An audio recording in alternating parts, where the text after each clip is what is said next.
హల్లెలూయా.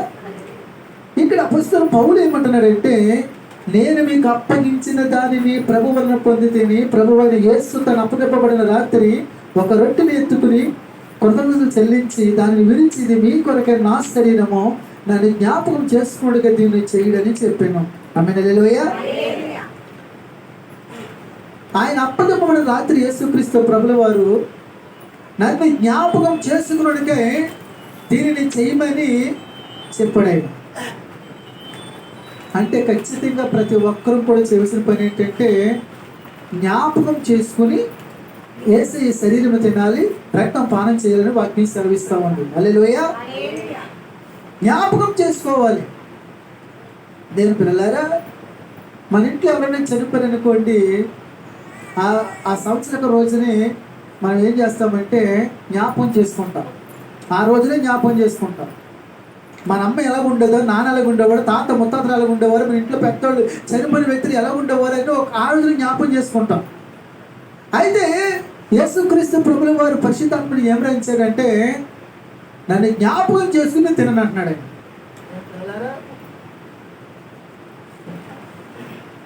కాబట్టి మనం చేస్తున్న పని ఏంటంటే, ఖచ్చితంగా మనము జ్ఞాపకం చేసుకుని ఆయన శరీరం తినాలి, రక్తం పానం చేయాలి. ఆమేన్. హల్లెలూయా.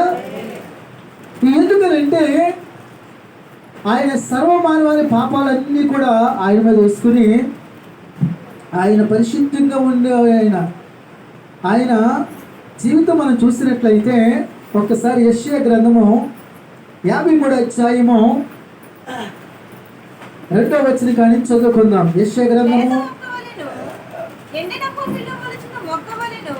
అతడు ఆయన ఎదుట పెరిగెను, అతని స్వరూపమైనను సొగసైనను లేదు, మనం అతని చూచి అపేక్షించినట్లుగా అతని యందు స్వరూపము లేదు. హల్లెలూయా.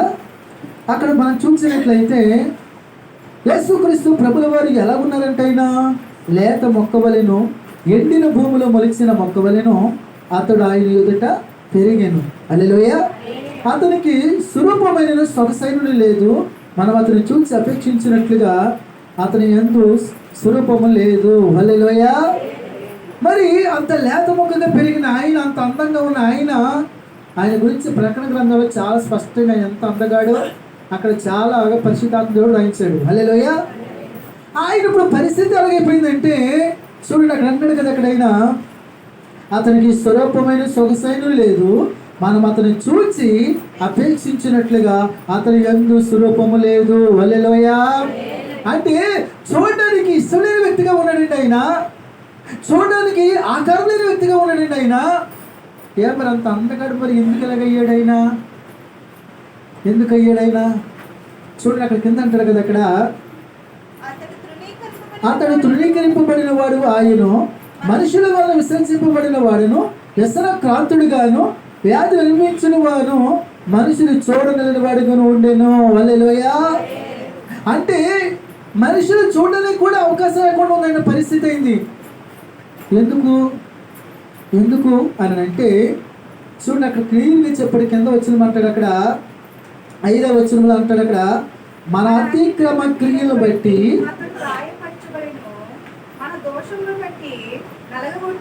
హల్లెలూయా, మన అతిక్రమ క్రియలు బట్టి అతడు గాయపరచబడిను, మన దోషములు బట్టి నలగొట్టబడిను. ఆమేన్. హల్లెలూయా. ఎవరిని బట్టి అంట? మనం చేసిన దోషములను బట్టి, పాపమును బట్టి ఆయనకి శిక్ష. ఆమేన్. హల్లెలూయా.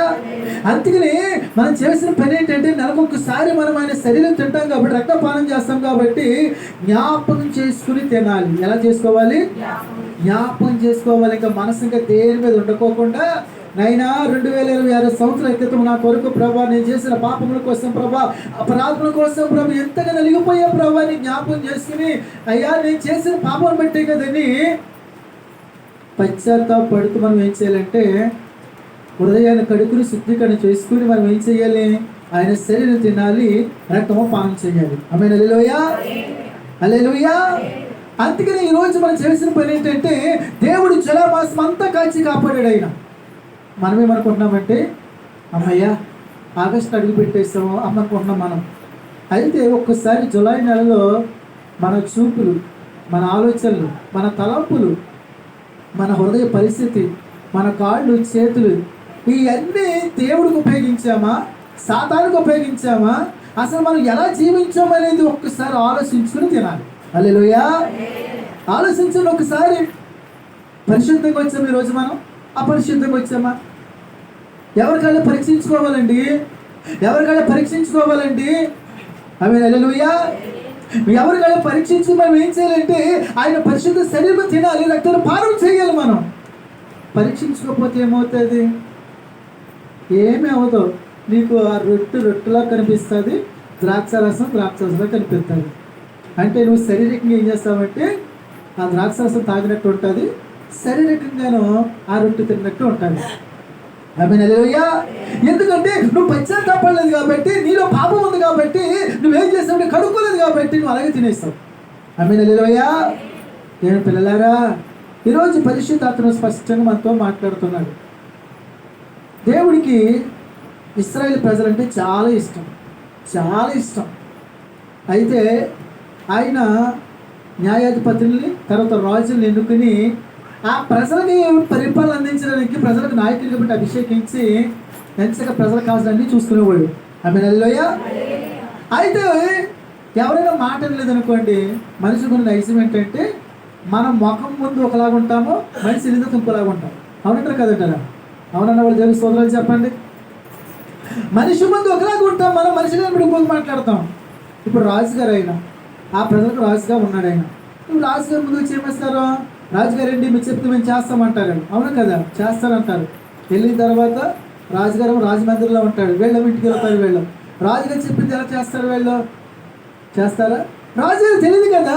అయ్యో రాజుగారు తెలియదు, ఏం చేయాలి? మంత్రి గారిని అడుగుతాడు. మంత్రి గారు అంటారు, అయ్యా మంత్రి గారు, రాజుగారండి మన ప్రజలందరూ బాగున్నారండి. ఆమేన్ హల్లెలూయా. ఆయన చెప్పిన మాట ఏంటాడు? అవునంటారు కదంటారా? అయితే దేవుడు వారికి నాయకులు పెట్టినా కూడాను, దేవుడే వారికి రాజుగా ఉండి ఏం చేస్తాడు తెలుసా? ఆ ప్రజలు ఏం చేస్తున్నవారు 24 గంటలు చూస్తూనే ఉండేవాడు ఆయన. హల్లెలూయా. చూశాడు. అప్పుడు ఏం చేసేవాడంటే ప్రవక్తను పంపించాడు. ఎవరిని? ప్రవక్తను పంపించి ప్రవక్తలతో మాట్లాడేవాడు. ఆమేన్ హల్లెలూయా. ఏమని మాట్లాడేవాడు ఆయన? ఒకసారి యెషయా గ్రంథము 1వ అధ్యాయము 1వ వచనాన్ని చదువుకుందాం. ఉజ్జియా, యోతాము, ఆహాజు, హిజ్కియాలను యూదా రాజుల దినములలో యూదాను గూర్చియు యెరూషలేమును గూర్చియు ఆమోజు కుమారుడు యెషయాకు కలిగిన దర్శనము. ఆమేన్ హల్లెలూయా. ఉజ్జియా, యోతాము, ఆహాజు, హిజ్కియాను యూదా రాజుల దినములలో యూదాను గూర్చియు యెరూషలేమును గూర్చియు ఆమోజు కుమారుడు యెషయాకు కలిగిన దర్శనము. హల్లెలూయా. అంటే ఆ రాజుల కాలంలో దేవుడికి ఆయనకి ఇచ్చిన దర్శనం చెప్తున్నాడు ఆయన. అంటే నాయకులుగా రాజులు ఉన్నారే కానీ ప్రజలు ఏం చేస్తారంటే ఓకే అని అనుకుంటున్నారు. రాజుగారు ఏమనుకుంటున్నారంటే ఓకే నేను చెప్పింది చేస్తాను అనుకుంటున్నారు వాళ్ళు. కానీ వాస్తవంగా వాళ్ళు రాజు చెప్పినట్టు చేస్తారేమో కానీ దేవుడు చెప్పినట్టు మాత్రం నడవట్లేదు. ఆమేన్ హల్లెలూయా. దేవుని పిల్లలారా, ప్రస్తుత కాలం మనం చూస్తూ ఉన్నాం. రోజు బాగోలేదు, పరిస్థితులు బాగోలేదు, మనుషులు బాగోలేదు. ఎక్కడ పడితే అక్కడ వరదలు వస్తున్నాయి, ఎక్కడ పడితే భూకంపాలు వస్తున్నాయి. లాస్ట్కి ఈ రోజు మనిషికి గ్యారెంటీ లేని రోజుల్లో మనం ఉన్నాం. ఎందుకు ఇలా జరుగుతూ ఉన్నాయి? ఇప్పుడు మనం మనుషుల్ని అడుగుమనుకోండి, రే నువ్వు నీతిగా బ్రతుకుతున్నావు అనుకోండి, నాకు తెలిస్తే 100కి 100 మంది కూడా నేను నీతిగానే బ్రతుకుతానని అంటారు. హల్లెలూయా. అవునంటారు కదంటారా? ఎందుకని? మనిషికి ఉన్న నాలుక నరవలేని నాలుకండి, దాని ఇష్టం ఎలాగైనా మాట్లాడతారు కదమ్మా.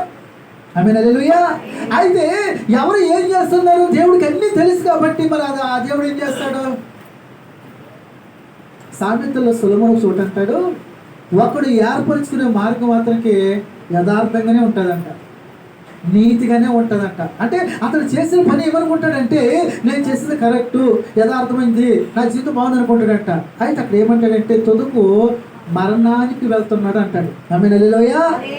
అంటే మనం ఏం చేస్తున్నామో మనం అనేది మనకి యథార్థంగా అనిపించవచ్చు, నీతిగా అనిపించవచ్చు. కానీ ఎవరికి నచ్చాలి? దేవుడికి నచ్చాలి. ఆమేన్ హల్లెలూయా. సాతాను అంటాడు కదా, నా భక్తులను యోబుని చూస్తావు యథార్థవంతుడు నీతిమంతుడని ఆయన సాక్ష్యం చెప్పాడు మన గురించి. మనుషులు కాదండి సాక్ష్యం చెప్పేది. మనుషులు పైలో కొంచెం చెప్తారు, వీడు మంచోడు, వీడు చెడ్డది. ఎందుకంటే మనుషులకి అది ఇష్టం కాబట్టి. అది ఇష్టం గురించి చెప్పాలండి. మునిపిల్లలో ఈ వ్యక్తి వంటి దుర్మార్గుడు ఎవడూ లేడని చెప్తుంది ఆ వాళ్ళ తల్లి. ఎందుకని ఇష్టం లేదు.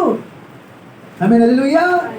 మనకి మనుషుల మెప్పు కాదని కావాల్సిందండి, మనకి దేవుడు మెప్పు కావాలి. హల్లెలూయా. ఇప్పుడు ఆ దర్శనం వచ్చిందంట. ఎందుకు, ఎవరి గురించి వచ్చింది దర్శనం? 2వ వచనం చదువుకుందాం. యెహోవా మాట్లాడుచున్నాడు, యెహోవా మాట్లాడుచున్నాడు, ఆకాశం ఆలకించు, భూమి చెవియకు. నేను పిల్లలను పెంచి గొప్పవారిగా చేసి తిని వారు నా మీద తిరగబడి ఉన్నారు. హల్లెలూయా. యెహోవా సెలవిస్తున్నాడంటే ఎవరికి చెప్తున్నాడు? ఎవరికి సెలవిస్తున్నాడు ఆయన? ఆకాశానికి భూమికి సెలవిస్తున్నాడంట. ఇప్పుడు ఎవరితో మాట్లాడుతున్నాడు దేవుడు? ఆకాశంతో మాట్లాడుతున్నాడు, భూమితో మాట్లాడుతున్నాడు. మరి వాస్తవంగా చెవులు ఎవరికి ఉంటాయి? చెవులు ఎవరికి ఉంటాయమ్మా? కదా, మనుషులకి జంతువులకి అన్నింటికి. నోరు ఎవరికి ఉంటుంది? మనుషులకి జంతువులు పశువులకి. మాటలు ఎవరు మాట్లాడతారు? కదా. ఇప్పుడు దేవుడు ఎవరితో మాట్లాడుతాడు? ఎందుకనో పైనున్న ఆకాశం కిందన భూమితో మాట్లాడుతున్నాడు. హల్లెలూయా. ఎందుకని? మనుషులు మంచిగా ఉన్నారో మంచిగా లేరో, నీతిగా ఉన్నారో అనీతిగా ఉన్నారో, పాపం చేస్తున్నారు ఎవరికి చేయట్లేదని ఎవరికి తెలుసు అంటే, 1 దేవుడికి తెలుసు, 2 ఆకాశానికి తెలుసు, 3 భూమికి తెలుసు. అందుకనే భూమికి ఆకాశానికి తెలియని దేవుడు ఉందా? చెప్పండి అమ్మా. మరి అయ్యే మనకి సీసీ కెమెరాలు అయ్యి మనం ఏమనుకుంటామంటే, ఒక మాస్టారు 2 స్టూడెంట్కి పరీక్ష పెట్టాడంట. ఒరే చెరుకు కట్టుబడి ఎత్తున్నాడ్రా, ఎవరికి చూడకోకుండా మీరు తిన్నట్టు ఎవరు చూడకూడదురా. అలాగే వెళ్ళి ఆ ప్లేస్లోకి వెళ్ళి తిని రండిరా, మీకు బహుమతులు ఇస్తానని చెప్పాడంట. 2 వెళ్ళారు. కాసేపటికి 2 వచ్చారు. ఏం చేసావురా? తినేసాను సార్, నేను తిన్నట్టు ఎవరు చూడలేదండి అన్నట్టు. ఓకే, మరి నువ్వు ఏంటంటే తినలేదు సార్. ఎందుకనంటే, అయ్యా మనుషులు చూడకపోవచ్చు అయ్యా, పైన ఆకాశం చూస్తుంది, నేను భూమి మీద ఉన్నాను, భూమి చూస్తుంది, ఆ రెట్లు సృష్టించిన దేవుడు చూస్తున్నాడు కదయ్యా అన్నాడంట. ఆమేన్ హల్లెలూయా. ఒరే ఈ పందులు నువ్వే నెగ్గవరు నువ్వా? ఆమేన్ హల్లెలూయా. ఇప్పుడు దేవుడు ఏమన్నాడు తెలుసా? ఆకాశం ఆలకించు, భూమి చెవియకు నువ్వు. అతని బాధ ఎవరికి చెప్పుకుంటాడు ఆయన? నేను పిల్లలను పెంచి గొప్పవారిగా చేశాను, వారు నా మీద ఏమయ్యారు? తిరగబట్టారు. ఆకాశమా భూమి, నా బాధ ఏంటో తెలుసా? నా పిల్లలు పెంచి పెద్దవారిగా చేశాను, కాకపోతే తిరగబట్టారు. ఏమంటారు? హల్లెలూయా. దేని పిల్లలారా, దేవుడు నాకు పిల్లల్ని ఇచ్చాడంటే, నాకు పిల్లలు ఉన్నారండి అన్నవాళ్ళు దేవుని స్తోత్రాలు చెప్పండి. నాకు పిల్లలు ఇచ్చాడండి, దేవుడు పిల్లలు ఉన్నారు, దేవుని స్తోత్రం చెప్పారు ఒకసారి కదమ్మా. ఇప్పుడు మీ పిల్లలకు ఒక్కసారి పని చెప్పినప్పుడు, నేను చేయనమ్మా, నేను ఉన్నాను, నా ఇష్టం అన్నారనుకోండి, అంటే దాని అర్థం ఏంటి? లోపడటమా తిరగబడటమా? ఇప్పుడు తిరగబట్టారనుకోండి, అప్పుడు మీకు ఎలా ఉంటుంది చెప్పండి? అబ్బా నా కూతురు, నా కొడుకు సేమ్ నాకులాగానే, ఒరే నువ్వు నా రక్తం రా, అలాగే ఉండాలని అంటావా? మరి ఏమంటావు? అప్పుడు ఏమవుతుంది నీకు? ఏమవుతుంది అప్పుడు? తట్టుకోలో బాధ. బయట వాళ్ళు ఎన్ని మాట్లాడినా నీకు తాకదు. అదే నీ ఇంట్లో తిరగబడితే, నీ పిల్లలు తిరగబడితే. ఆమేన్ హల్లెలూయా. దేవుని పిల్లలారా, దేవుడు ప్రేమించిన ఇశ్రాయేలు ప్రజలు అంటే తిరగబడుతున్నారంటే మాట వినట్లేదు అమ్మాళ్ళు. మరి ఎవరు చెప్పుకుంటాడు ఆయన? మనకైతే పక్కన స్నేహితులు, బంధువులు, వాళ్ళే ఇలా ఉంటారు. మరి దేవుడికి ఎవరు ఉంటారమ్మా?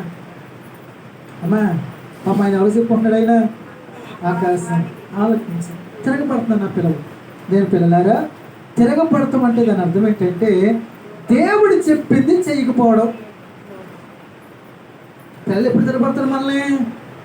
అమ్మా కొంచెం కుళాయి నీళ్ళు వస్తున్నాయమ్మా, పట్టు అన్నాం అనుకోండి, నేను పట్టుకో అంటారు కదా. అంటే చెప్పింది కదా. అమ్మ కొంచెం చేస్తున్నానమ్మా, కొంచెం అంట్లు తోమమ్మా. అంట్లేదమ్మా, నేను తోమను, నాకు వర్క్ ఉంది అంటే దాని అర్థం ఏంటి? మీరు పిల్లలారా, ఈరోజు పరిశుద్ధాత్ముడు స్పష్టంగా మనతో మాట్లాడుతున్నాడండి.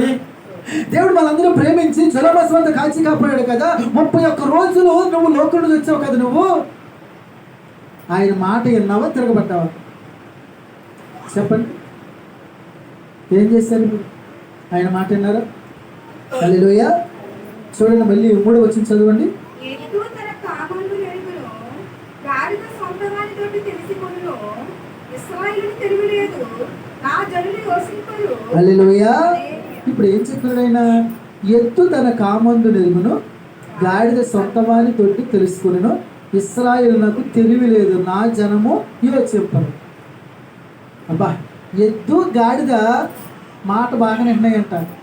అంటే పశువులు బాగా వింటున్నాయంట మాటలు. ఎవరి మాటలు కదా? అట్లా దగ్గరున్న యజమాని మాటలు విన్నాయండి. మరి మన యజమాని ఎవరు? కానీ అక్కడ దేవుడు అంటున్నాడు, అక్కడ ఇశ్రాయేలుకి ఏం లేదు, తెలివి లేదు, నా జనులు యోచింపరు. అంటే నా మాటకు లోపడతలేదు, వాళ్ళు ఇష్టాసరిగా జీవిస్తూ ఉన్నారు. మరి ఎవరికి నష్టం? ఎత్తు మాట లేదనుకోండి అమ్మ, గాడిద మాట లేదనుకోండి, వాళ్ళిద్దరు యజమానులు ఏం చేస్తారు చెప్పండి? ఎప్పుడైనా మీరు గేదెలను కానీ, పశువులను కానీ, కుక్కలను కానీ, పిల్లలను కానీ పెంచుకున్నారా? అమ్మా అమ్మా దయ్యమణి గారు, మీరు గేదెలు పెంచారు కదమ్మా. ఒకవేళ మీరు మాట అంటలేదు అనుకోండి, మీకు ఎదురు తిరుగుతుంది అనుకోండి, అప్పుడు ఏం చేస్తారు మీరు? అమ్మా కొడతారు. ఇది మాట అంటలేదు, ఇది పాలు కూడా ఇవ్వట్లేదు, ఇది గడ్డి వేస్ట్, దండగా అన్నీనని ఒక రోజు 2 రోజులు పరీక్ష పెడతారు. అవునా కదా? అమ్మ హల్లెలూయా. అమ్మా లూదియా గారు, మీ ఇంటికి పిల్లని పెంచుకుంటారు కదా, మీ అబ్బాయి అంటున్నారు కదా పిల్లని కోసేస్తున్నాడు, మీకు పోయి నాకు ఒక పిల్లికి పోతున్నాడు కదమ్మా. హల్లెలూయా. ఒకవేళ మీరు ఎవరైనా దొంగడు వచ్చినప్పుడు అంటే పిల్లి మొరగలేదు అనుకోండి, అప్పుడు ఏం చేస్తారు? కోపం ఎవరి మీదకి వెళ్తుంది? పిల్లి మీదకి వెళ్తుంది. అప్పుడు పిల్లి ఏం చేస్తారు? రోజులు పాలేయదు. ఆ యజమాని మీ అబ్బాయి కాబట్టి పాలు వేయడం కాను. ఎందుకని? నువ్వేం చేస్తావు? ఇంట్లోకి ఎలకలు రాకుండా చూడాలి కదా నువ్వు రోజు నా పాలు పోతున్నానా? నేను తినకోకుండా మా అమ్మమ్మ నన్ను ప్రేమించా, నన్ను తాగమంటుందా? నేను నిన్ను ప్రేమించి నీకు ఇస్తున్నానా? కనీసం ఇంట్లోకి ఎలకలు ఎందుకు వస్తున్నాయి? నా బట్టలు ఎందుకు కొట్టేసి ఎలకలు? ఏం చేస్తున్నావు? అవునా కదా? అప్పుడు ఏం చేస్తాడు? కోపం నుంచి 2 రోజులు నీకు పందు. ఏం పందు? పందు. అప్పుడు అదేం చేస్తా అర్థమయ్యి, ఓహో నా యజమాని గారు నాకు బాధ పెట్టేస్తానని మాట్లాడు లోపడుతున్నాయి. అవి లోపడుతున్నాయండి. మరి ఎవరు తిరుగుబాటు చేస్తున్నారు? ఈరోజు పరిశుద్ధాత్మ స్పష్టంగా నీతో మాట్లాడుతున్నారు. ఏదో లోకల్ జులై జీవించేసి ఇచ్చేసాను, ఇష్టాలు జీవించేసాను అనుకోకు. నీ ప్రవర్తన ఎలా ఉంది? నీ జీవితం ఎలా జీవించవు? నేను పిల్లలారా, ఈరోజు చాలామంది చూడలేకపోయారమ్మా. కారణం అని చెప్పనా? దేవుడి కృప మన మీద ఉంది. ఆమేన్ హల్లెలూయా. మన నీతిమంతులమని కాదు, మన పరిశుద్ధమని కాదు, ఆయన ఉచితమైన కృప ద్వారా మనకి దేవుడు ఏమి ఇచ్చాడంటే ఆకాశం అడుగుపెట్టి కృప ఇచ్చాడండి. అయితే నన్ను జ్ఞాపకం చేసుకుని తినండి అన్నాడు. అంటే ముళ్ళ కిరీటం పెట్టారు, 2 చేతులకు 2 మేకులు, 2 కాళ్ళకి 1 మేకు, పక్కతో బళ్ళెం. అవును కదా? దూషించారు, ఉమ్ము వేశారు, పిడిగుద్దులు గుద్దారు, బట్టలు తీసేశారు, త్యాగం చేశారు, చాలా భయంకరంగా చేశారండి ఆయన్ని. ఎందుకు? మీరు పాపముల చేతను అపరాధముల చేతను, మన పాపం అపరాధం చచ్చిపోయామండి. మన బ్రతికించడం కోసం ఆయన ఏం చేశాడంటే ఆయన మీద వేసుకోవడం శిక్ష. హల్లెలూయా. అంతేనా? చూడండి, యెషయా గ్రంథం 53వ అధ్యాయము 10వ వచనం. అతని నలగగొట్టుటకు యెహోవాకు ఇష్టమాయెను, ఆయన అతనికి వ్యాధి కలుగజేసెను. అతడు తను తానే అపరాధ పరిహారార్థమని చేయగా అతని సంతానము చూచును. అతడు దీర్ఘాయుష్మంతుడగును. యెహోవా ఉద్దేశము అతని వలన సఫలమగును. హల్లెలూయా. అతని నలగొట్టుటకు యెహోవాకు ఇష్టమాయెను. దేవుడికి ఇష్టమైందంటే అండి నల్ల కొట్టడానికి. ఎందుకని? పాపం చేశాడనా? మాట వినలేదనా? లేదండి. చూడండి, మంచి చెప్పాడు. ఆయన అతనికి వ్యాధి కలుగు చేస్తును, అతడు తను తానే అపరాధ పరిహారార్థం బలి చేయగా అతని సంతానము చూచును. హల్లెలూయా. దేని పిల్లలారా, మన కోసం ఏమైనా అపరాధ పరిహారార్థం బలి అయిపోయాడు ఆయన. అపరాధం చేసిన వాళ్ళు ఎవరు? పాపం చేసిన వాళ్ళు ఎవరు? మనమే కదండి. ఆమేన్ హల్లెలూయా.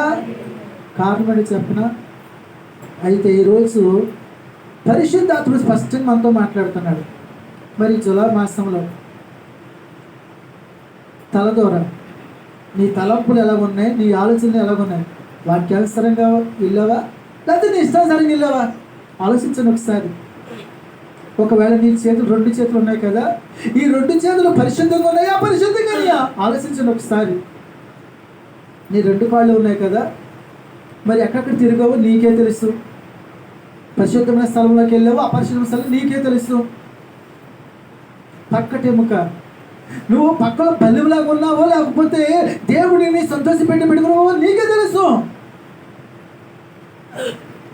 ఒకవేళ నువ్వు దేవుడు పరిశుద్ధ మాట్లాడుతున్నప్పుడు నువ్వు చేసిన తప్పులు గుర్తొచ్చింటే ఒప్పేసుకో, మంచిది. ఎందుకని అతిక్రమలు దాచిపెట్టేవాడు వాటిని ఒప్పుకుని విడిచిపెట్టేవాడు కనికరం పొందుకున్నాను. ఆమేన్, హల్లెలూయా. దేవుడు మనం ప్రేమించి అగస్త్యమాసం అనుగ్రహించాడు కాబట్టి మనం ఎప్పుడైతే తప్పులు ఒప్పుకుంటామో నన్ను క్షమించండి, ఇంకెప్పుడు వెళ్ళను ప్రభా, ఇక్కడి నుంచి జాగ్రత్తగా ఉంటాను ప్రభా, ఈ రోజు నేను జాగ్రత్తగా ఉంటాను ప్రభా, మిమ్మల్ని మహిమపరుస్తాను ప్రభా, నా ఆలోచన తలంపులు కాదయ్యా మీ చిత్తానుసారం జీవిస్తాను ప్రభా అని నువ్వు ఆయనకు లోపడితే ఆ మంచి దేవుడు ఏం చేస్తాడు తెలుసా? ఖచ్చితంగా నిన్ను కరుణిస్తాడండి. నువ్వు విడిచిపెట్టావు కాబట్టి, చేసిన పాపం విడిచిపెట్టావు కాబట్టి, అది లోపడ్డావు కాబట్టి కరుణిస్తాడు, దీవిస్తాడండి. హల్లెలూయా. అందుకనే యెషయా గ్రంథం 1వ అధ్యాయము 16వ వచనం. మిమ్మల్ని కట్టుకొనుడి, శుద్ధి చేసుకొనుడి, మీ దుష్క్రియలు నాకు కనబడకుండా వాటిని తొలగింపుడి, కీడు చేయట మానుడి, మేలు చేయ నేర్చుకొనుడి. హల్లెలూయా. మిమ్మును కడుగుకొనుడి, శుద్ధి చేసుకోవాలి. ఇప్పుడు ఏం చేయాలి మనం? ఏం చేయాలి?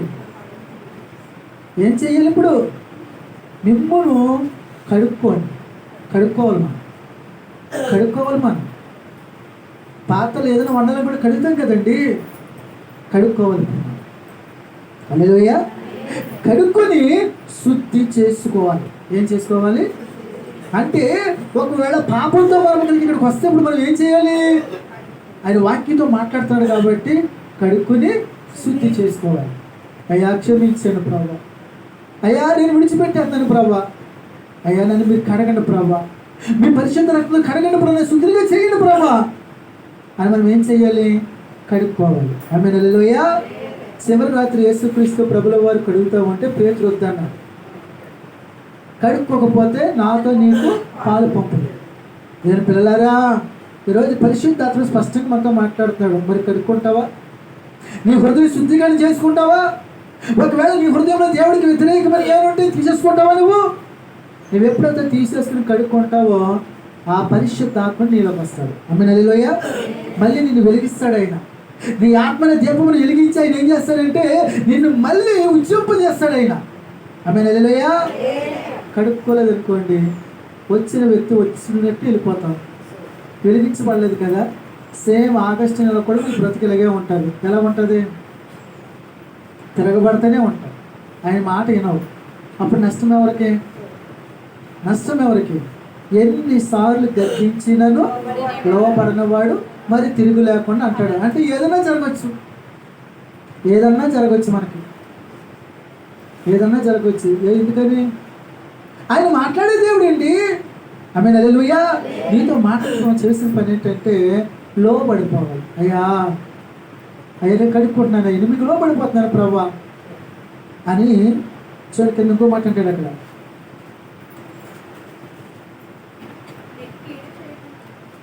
17వ వచనం కాడి నుంచి చదువుతుంది. కీడు చేయట మానుడి, మేలు చేయ నేర్చుకొనుడి, న్యాయము జాగ్రత్తగా విచారించుడి, హింసించబడు వారిని విడిపించుడి, తండ్రి లేని వారికి న్యాయము తీర్చుడి, విధవరాలి పక్షముగా వాదించుడి.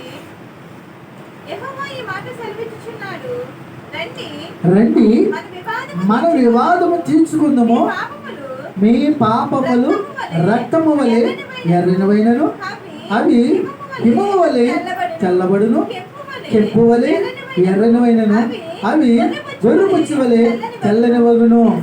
మీరు సమ్మతించి నా మాట వినిన యెడల మీరు భూమి యొక్క మంచి పదార్థములు అనుభవింతురు. హల్లెలూయా.